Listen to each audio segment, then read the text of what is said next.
Bonjour et bienvenue à l'invité de Thierry. Nous sommes aujourd'hui à Montreux. Nous avons le plaisir d'accueillir Monsieur Rémi Crégu. Bonjour Monsieur Crégu. Bonjour et merci de m'inviter à m'entretenir avec vous. Vous êtes le directeur général du Centre de congrès Montreux SA, communément appelé DMDC. Aujourd'hui, on a Palespo à Genève, Beaulieu à Lausanne, le Forum Fribourg à Fribourg et tout récemment le Swiss Tech Convention à Lausanne. Est-ce que quelque part, nous n'assistons pas à ce qu'on appelle une guerre de congrès? Non, parce que tous ces lieux ont des spécificités qui font que ils ont à la fois une clientèle, ils ont un modèle économique qui sont tous différents. Et donc, il faut que chacun trouve sa place, puisqu'il y a des nouveaux. Vous citez Beaulieu, il vient d'arrêter son activité congrès. Donc je pense que la nouveauté est toujours bonne. La Suisse reste un pays extrêmement attractif, où les gens ont envie de venir, et l'offre fait la demande. Dans un environnement comme celui-ci, si on a de bons équipements, ça permet de soutenir l'activité hôtelière, l'activité touristique et culturelle, puisque en ce qui nous concerne, et c'est ce que je développerai si vous voulez, c'est les spécificités de chacun, puisque nous, 50% de notre activité est liée à la musique, ce qui n'est le cas d'aucun autre, à l'exception du KKL à Lucerne, qui lui est à 60-70% consacré à la musique. Alors, si on revient peut-être au niveau de la capacité hôtelière, il y a certains observateurs qui le disent. Si par exemple il arrivait qu'il y ait des grands événements, par exemple ici à Montreux, à Lausanne par exemple, la capacité hôtelière de la région ne serait pas suffisante pour accueillir toutes ces personnes. Est-ce que quelque part, ça ne peut pas être un handicap pour accueillir des grands événements? Non. Bon, le mot événement, il est très très vaste. Bien évidemment que quand on parle par exemple de Lausanne 2020, ça va utiliser toutes les chambres de la région, et pas que les chambres hôtelières, puisque tout le monde n'aura pas les moyens de dormir dans les palaces. Mais un événement lié à la taille de ce centre ou du Swiss Tech Convention Center, il est dimensionné par rapport à l'hôtellerie qui existe. Et pour l'instant, l'adéquation, elle est bonne. On pourrait même considérer qu'un peu plus d'hôtellerie ne serait pas néfaste, parce qu'actuellement, alors c'est toujours compliqué à dire, parce que les hôteliers vont vous dire que leur taux d'occupation n'est pas assez haut pour mettre plus d'hôtels, mais en créant plus de chambres d'hôtel aussi, on crée du besoin. Ça va être intéressant de voir ce qui se passe à Lausanne avec la réouverture du Royal, par exemple. Mais moi, je crois au concept que c'est l'offre qui fait la demande, en fait, qui sollicite la demande. Et donc, je ne suis pas très inquiet pour ça. Alors, avec un design ultra léché, un équipement ultra moderne, est-ce que le Sustec Convention Center de Lausanne n'est pas en train de vous ravir la vedette?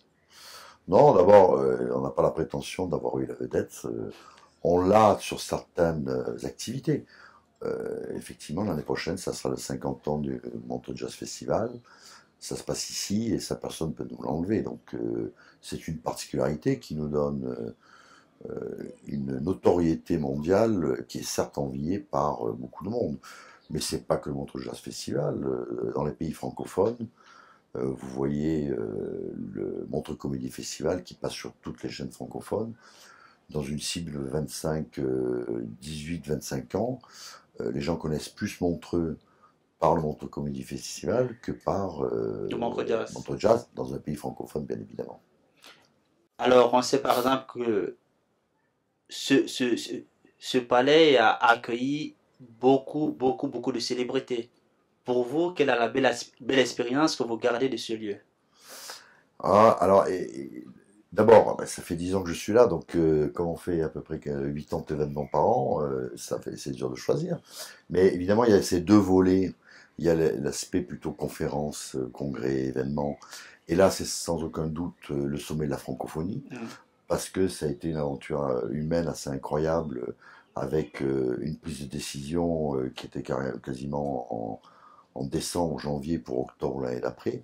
Donc ça laissait peu de mois pour préparer un événement de cette taille, en collaboration avec la Confédération, avec une agence, et puis parce qu'effectivement, ce lieu n'avait jamais accueilli autant de chefs d'État francophones. Et là, il y avait des anecdotes, effectivement, notamment une avec l'ancien président français, M. Sarkozy, qui était conduit dans la salle où se devait se passer, où se tenait la plénière, et il devait emprunter un monte-charge qui avait été aménagé pour les chefs d'État, et qui était tellement bien aménagé que quand il est rentré dedans, il dit non, non, mais je ne veux pas rentrer dans une salle de réunion, je veux aller dans la grande salle. Il n'avait même pas réalisé qu'il prenait l'ascenseur. Ça, c'est une petite anecdote. Et après, évidemment, avec le Montreux Jazz Festival, là, c'est encore plus fort et plus grand, puisque le nombre de concerts quotidiens pendant une durée aussi longue fait que la mémoire est grande, mais c'est plutôt des moments musicaux que des rencontres de gens très connus, puisque des gens très connus par nature, la fondation du Montreux Jazz Festival se charge de la relation avec ces gens-là. Nous, on est présents pour souhaiter la bienvenue à ces gens-là en termes de lieu, mais on n'est pas envahissant et on les laisse tranquilles, dirais-je.